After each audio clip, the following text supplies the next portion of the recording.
काय ग, यायला उशीर का झाला? अगं कामाच्या नादात मला कळलंच नाही किती वाजले ते. सुनंदा मावशीने येऊन मला उठवलं शेवटी. ऐक दमले दमले. ए थांब, मी पाणी आणते. हा हो.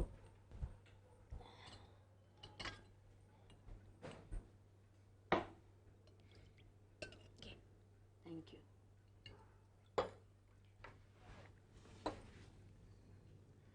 अनु, तू म्हणे GS साठी फॉर्म भरलायस. मला एका शब्दाने बोलली नाहीस तू. अगं खरं म्हणजे मला फॉर्म भरायचा नव्हता, मग पण मग सगळ्यांनी खूप फोर्स केला. सगळ्यांनी म्हणजे? सगळे ग, ममता, पौर्णिमा, अमृता. अनु, उद्या तुझ्या मैत्रिणी तुला म्हणतील 10व्या मजल्यावरून उडी मार, तू मारशील का? अनु, मैत्रिणींच्या सल्ल्यानं नवीन ड्रेस घेणं मी समजू शकते, नाटकाला जाणं समजू शकते, पण GS साठी उभं राहणं हा केवढा मोठा निर्णय घेतलास तू. आई अनु, आणि समजा तू तू निवडून आलीस तर अभ्यासातला किती वेळ तुझा खर्च होईल तुला माहितीये? अगं मी तुला सांगितलं ना, मला फॉर्म भरायचा नव्हता, पण मग मी विचार केला की इलेक्शन लढायचं आणि जिंकून यायचं आणि कॉलेजसाठी काहीतरी करायचं. अनु, तुम्हा मुलींना 4 भिंतीआड राहून समाजात काय घडतंय नाही कळतंय. समाजात किती गुन्हेगारी वाढते तुला माहितीये का? त्या शेफालीचं काय झालं बघितलंस ना? आई खरं सांगू, मी सही करायला अजिबात तयार नव्हते. मग तू का केलीस? ममता म्हणाली की आपल्या नशिबी एक दिवस शेफालीसारखं मरण येईल. तेव्हा मात्र मी ठरवलं की गप्प बसायचं नाही. अनु, भाषण करणं खूप सोपं आहे, विचार मांडणं खूप सोपं आहे, पण ते तडीस नेणं तेवढंच कठीण आहे. तू निभावू शकशील हे सगळं? अनु, हे बघ, व्यक्ती स्वातंत्र्यावर माझा पूर्ण विश्वास आहे. तुम्ही तुमचे निर्णय घ्यायला हवे याबद्दल माझं अजिबात दुमत नाहीये, पण ते निर्णय घेताना तुम्ही वडीलधाऱ्यांचा सल्ला नको का घ्यायला? सांग ना मला. अनु, तुमच्यापेक्षा जास्त पावसाळे बघितलेत ग मी. झाला तर तुला फायदाच होईल, तोटा नाही होणार. आई खरंच आय एम सॉरी, मी खूप घाई केली ना. परत नाही करणार. हं, खरंच सॉरी. ठीक आहे, आता निर्णय घेतलायस ना, मग माघार घेऊ नकोस. थँक्यू. All the best. आता या आईला 1 कप चहा द्याल का आपण? हो आणते ना आता. अनु अनु अनु 1 मिनिट. अनु, एक विचारू? विचार ना. नक्की तुझ्या मैत्रिणीने तुला फोर्स केला? हो अगं, तुला सांगितलं ना मी, ममता, पौर्णिमा, अमृता सगळ्या म्हणाल्या म्हणून मी केला फोन. खरंच का अजून कोणी तुला फोर्स केला म्हणून तू फॉर्म भरलास? अगं नाही, काय झालं? निशांत महाजनच्या सांगण्यावरून तर तू फॉर्म देणं भरलास? नाही ग आई, मी तुला सांगितलं नसतं का? अगं मी त्याच्याशी ह्याच्याबद्दल काहीही बोललेली नाहीये. मला टेन्शन आहे तो काय म्हणेल आता. खरं तर मी निशांतला म्हटलं होतं की तू का नाही उभा राहत GS निवडणुकीला. अगं त्याला अभ्यासातून आणि ऑफिसच्या कामातून वेळ आहे का? खरंच? खरंच. तू बस, मी चहा घेऊन येते. हं.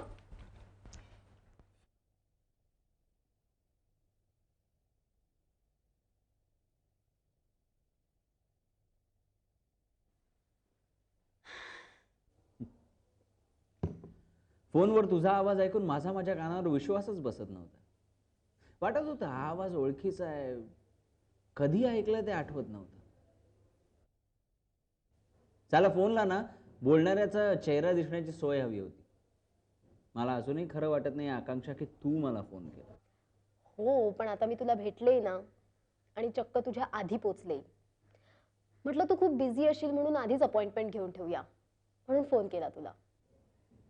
तू मला भेटणार म्हटल्यानंतर तुला भेटण्याशिवाय अजून दुसरं इम्पॉर्टंट काम असू शकतं मला?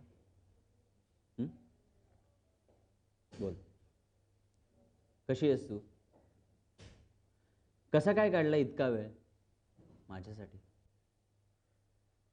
आपण आधी भेटायचो ना, ते फक्त भांडण्याकरता भेटायचो, सतत भांडायचो, अगदी घरी पोचेपर्यंत भांडत बसायचो. तरी ते दिवस मी अजूनही जपून ठेवलेत माझ्याकडे, गोड आठवणी म्हणून. तुझी ती शार्प रेझर कट वाक्य अजूनही घुमतात माझ्या कानात.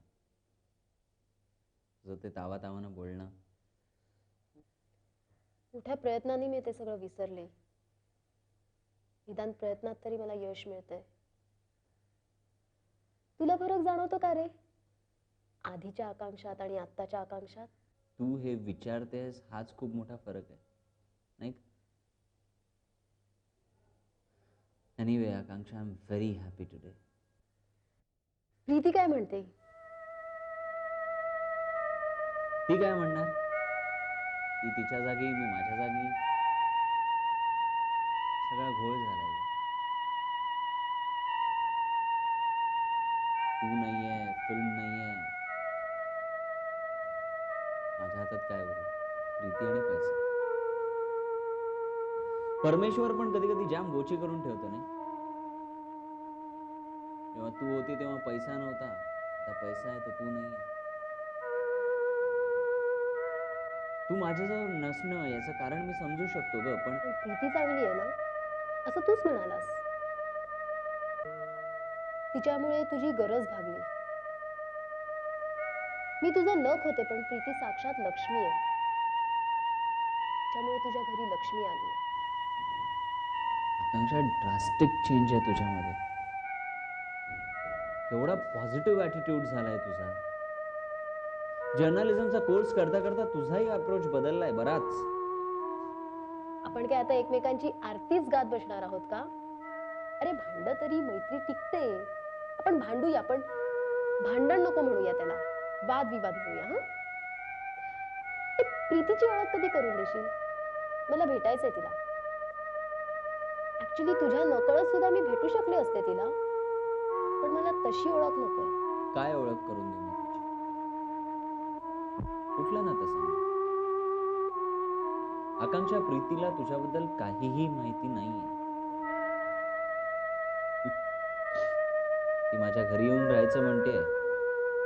तिने आईलाही पटवलंय. राहता राहिलो मी. ती घरी आली की माझ्या अवतीभोवती रेंगाळत असते. कुठलीही साधी भोळी स्त्री या विषयात पारंगत असतेच. कदाचित स्त्रियांना ही देणगीच असते. सहवास महत्वाचा. सहवासाने माणसं बदलतात, आवडीनिवडी बदलतात, गुणदोष उघडकीस येतात. गुणांवर प्रेम करावं आणि दोष सोडून द्या. प्लीज प्लीज प्लीज लेक्चर बंद कर. तू इतकी बदलली आहे हे मी सहन करू शकत नाही. आकांक्षा, पुन्हा कधी भेटायचं? आत्ताच ठरवूया. खूप खूप छान वाटलं तुला भेटून. खूप बरं वाटलं.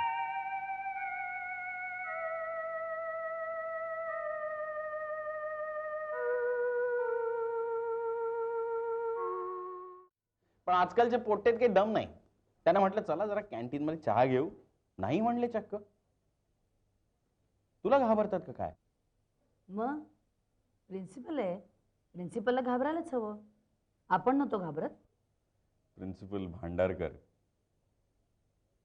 गेट मध्ये येताना दिसले तरी भिंतीवरनं उड्या मारून पसार. त्यांच्या वाऱ्याला सुद्धा उभं राहायची हिंमत नव्हती कोणाची. हो ना, कॉलेजमध्ये क्वचितच राऊंड मारायचे नाही ते, पण कॉरिडॉरमधून जेव्हा ते चालायचे ना तेव्हा बुटांचे आवाज सगळे ओळखायचे. अरे वर्गात शिकवणाऱ्या प्रोफेसरना सुद्धा घाम फुटायचा. पण अलीकडे सगळंच बदललंय. मुलं काय, प्रोफेसर्स काय, सगळे बिघडत चाललेत. जया कुठे आहे का, गेला घरी? नाही, त्याच्या मीटिंगसाठी तो युनिव्हर्सिटीमध्ये गेलाय. काय रे, पण अचानक त्याची का आठवण झाली तुला? नाही मगाशी कॉलेजमध्ये शिरताना केमिस्ट्री डिपार्टमेंट आणि त्याला लागून जी भिंत आहे त्यातला तो कोपरा बघून मला आठवण झाली आमची फेवरेट जागा होती ती. काय काय चर्चा चालायच्या तिथे. कधी अगदी सिरियस, कधी अगदी बिनबुडाच्या. तुला आठवतं आपण कॉलेजमध्ये असताना इंदिरा गांधींनी इमर्जन्सी डिक्लेअर केली. त्याच्यावर काय चर्चा चालायची. आपल्या कॉलेजमधली काही मुलं सत्याग्रह करून तुरुंगात सुद्धा गेली होती. त्यांना आम्ही कोर्टात आणि तुरुंगात सुद्धा भेटायला गेलो होतो. काय सांगतोस काय तू? जया सुद्धा यायचा? अरे तो तर ह्या उचापतीत पहिला. कधी बोलला नाही मला तो. त्यावेळेला तुझ्याशी बोलायची सुद्धा भीती वाटायची. चल. आणि मग तुझं आणि शरदचं जमलं त्यानंतर जया म्हणला की आता सुधा गोखले विषय बंद. बरं बंद. त्यापूर्वी तुम्ही बोलायचं माझ्याविषयी? हो बोलत असणार नक्की. का असं नाही करणार?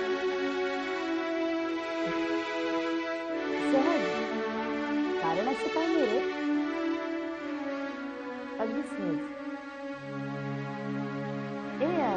तुला आठवतं का रे ज्यांच्याविषयी खूप बोलायला मिळेल ना अशी खूप गिराईक होती बघ आपल्याकडे.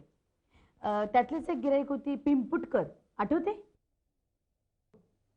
गुढी पिंपुटकर. गुढी म्हणजे? काठी एवढी जाड होती आणि नेहमी साडी नेसायची म्हणून तिला गुढी म्हणायची. दिसायची खरी तशी ती. अगं मुलं म्हणायची सुद्धा की हिच्या डोक्यावर एक चंबू पालथा घाला आणि हिच्या गळ्यात एक बत्ताशाची माळ घाला. अगदी परफेक्ट गुढी. हो पण आता तुला भेटली ना तर ओळखणार नाहीस तू तिला. अरे 4 मुलांची पिंपा एवढी आई झाली ती. कधीतरी भेटते मला मार्केटमध्ये. पण तिचं अक्षर खूप सुंदर होतं. बोर्डावर काही लिहायचं झालं की अगदी तिला बोलवायचेच. हो ना. त्यामुळे ना श्रीरंग तिला नेहमी टापटिपीमध्ये स्वच्छतेमध्ये पैकीच्या पैकी मार्क. पण अभ्यासाचे मार्क मात्र जीवाच्या आकांताने ती मिळवायची आणि पास व्हायची बघ. हो पण नवरा मात्र मस्त मिळालाय तिला. आर्किटेक्ट नवरा. छान आहे जोडपं. श्रीरंग आयुष्य किती बदलत जातं नाही रे. पण तेव्हाची मजा काही एवढंच होती बघ. खरं तर 4 दिवस आणखीन इथे मुक्काम ठोकला पाहिजे. खूप गप्पा मारता येतील. अरे मग राहा की. नाही नाही मला जायला हवं नागपूरला.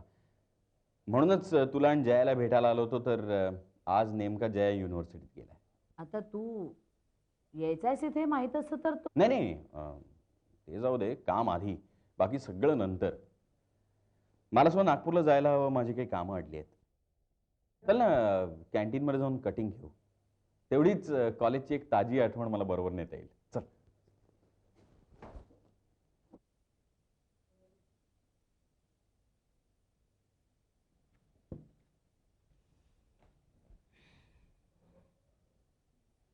तुमचं मत कोणाला? आला रे आला. आला रे आला. गौतमशी लढण्याची कोणाची छाती? आला रे आला. आला रे आला. मकरंद सुर्वे. मकरंद सुर्वे.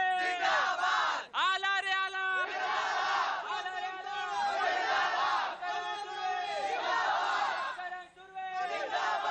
आला रे आला.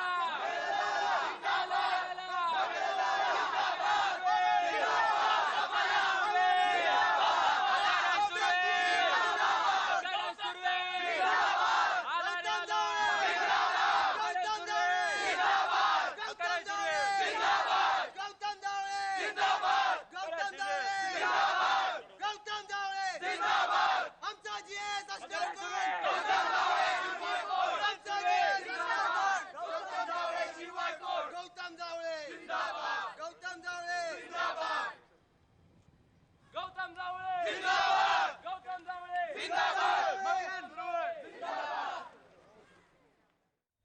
काय मग आज तुम्हाला चक्क वेळ मिळाला आमच्यासाठी? थोडासा वेळ काढून आलोय जीएस कॅन्डिडेटसाठी. कॉंग्रॅच्युलेशन्स. थँक्यू. सो तयारी एकदम जोरदार. हा चालू आहे. अनु हे बघा तू इलेक्शनला उभी आहेस म्हटल्यावर असं चालू आहे करून चालणार नाही. तयारी जोरदारच करायची. अगं जरी सगळ्या मुलींची मतं तुला मिळाली ना तरी तू नक्की जिंकशील.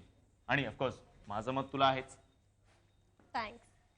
ए ती पौर्णिमा आहे हा. ना तिने घोषणा लिहिल्यात अच्छा. पण अनफॉर्च्युनेटली आमच्याकडे असा खणखणीत आवाज नाहीये. बरं ते बघू, आधी घोषणा बघू दे काय.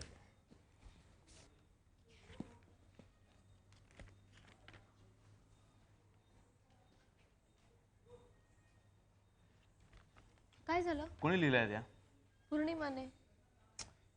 तिने या घोषणा लिहिल्यात की शेरो शायरी केलंय? हा, नाही नाही, या अजिबात चालणार नाही. अगं शास्त्रीय संगीतात समर गीत बांधून कसं चालेल? हा, निशांत हम्म, प्लीज काय? तू लिहून दे ना. मला वाटलंच होतं की माझ्यावर येणार, तू मलाच बकरा बनवणार. प्लीज. बरं ठीक आहे, चल. आणि एखादी छान आयडिया सुचली ना तर ती पण सांग, कारण आज पोस्टर्स बनवायचे आम्हाला. अच्छा, ठीक आहे, नक्की सांगेन.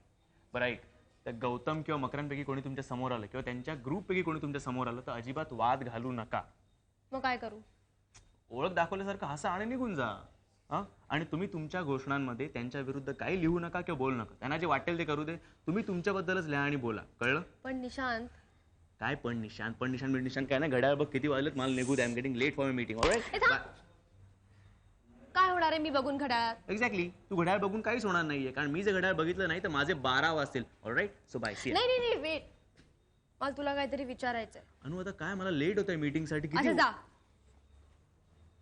ओके, आय एम सॉरी, बोल.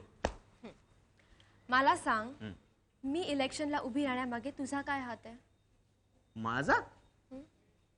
नाही, काय झालं माहितीये का, मी जेव्हा आईला सांगितलं ना की मी इलेक्शनला उभी राहणार आहे हा, तेव्हा ती खूप चिडली, छापलं तिने मला. मॅडम असं करणं शक्यच नाही. म्हणजे फार नाही ओरडली, पण तिचं असं म्हणणं होतं की मी तिला आधी सांगायला हवं होतं. हो, ते जाऊन दे. मला सांग, तिला असं का वाटतंय की तू मला फोर्स केलंस? काय? तिचं असं म्हणणं आहे की तू मला फोर्स केलंस इलेक्शनला उभं राहायला.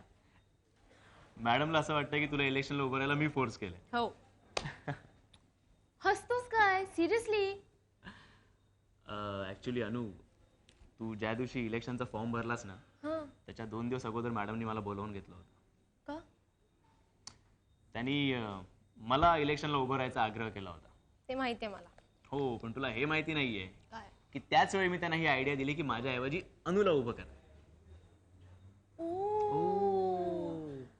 हा, म्हणून ती मला सारखं विचारत होती, निशांतने तुला सांगितलं का, निशांतने सांगितलं का. नाव आय गेट इट. अनुजी, अब हम चले, काफी देर हो गई है. अगर हम नहीं पहुंचे तो हमारी मीटिंग कैंसिल हो जाएगी. मी येऊ? चल. हाँ, चल. ए, मी चहा करून आणू सगळ्यांसाठी? तुला नको म्हटलं तर तू ऐकणार आहेस का? तू करणारच, मग होऊन जाऊ दे. छान, करच तू. तुला ना घरकामाची सवय होईल मग. नको, मला सवय व्हावी म्हणून तुमचे उपकार नको. सवय झाली नाही ना तरी चालेल. ए प्लीज यार, बोलत बसू नका. मला खूप टेन्शन आलंय. माहितीये, तो मकरंद आहे ना, तो आणि तो गौतम दोघंही माझ्या स्वप्नात येतात आणि मला वोट द्या, मला वोट द्या असं म्हणत असतात. मी जिंकेन ना ग? जिंकलीच पाहिजे. हे पोस्टर कसं झालंय? ममता, तुला भलेही कविता स्पर्धेत बक्षीस नको मिळून दे, पण अनुष्काला तुझ्या कवितांचा फायदा झाला. ए अनु, आपण निशांतला घेऊया का आपल्या बरोबर? त्याला वेळ नाही आहे, त्याला खूप काम आहे ऑफिसमध्ये आणि कॉलेजचा अभ्यास पण भरपूर आहे. तुझ्यासाठी सुद्धा? माझ्यासाठी पण त्याला अजिबात वेळ नाही आहे. पण त्याने मला सांगितलं की त्याला काहीतरी छान आयडिया वगैरे सुचली ना तर तो मला नक्की सांगणार आहे. ही पोस्टर्स आपण उद्या सकाळी जाऊन कॉलेजमध्ये लावूया. आणि एक लक्षात ठेवा, जितक्या मुली भेटतील ना तितक्यांशी आपण बोलून घेऊ. हा, वेडी आहेस का? प्रथम आपण सर्व मुलांशी बोलून घेऊ. मकराच्या मवालीपणा. ए प्लीज, आणखीन एक लक्षात ठेवा, आपण मकरंद आणि गौतम या दोघांबद्दल काहीही बोलायचं नाही. आपण काय करणार आहोत ते सांगायचं, कळलं? शी इज राईट.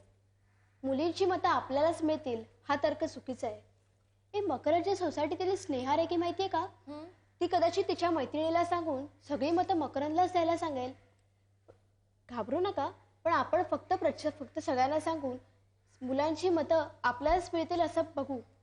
ए, तू ढापणा, साखरदांडे आणि सरदेसाई आहे ना, त्यांनाही उद्यापासून आपल्याला मदतीला घेऊ. चालेल.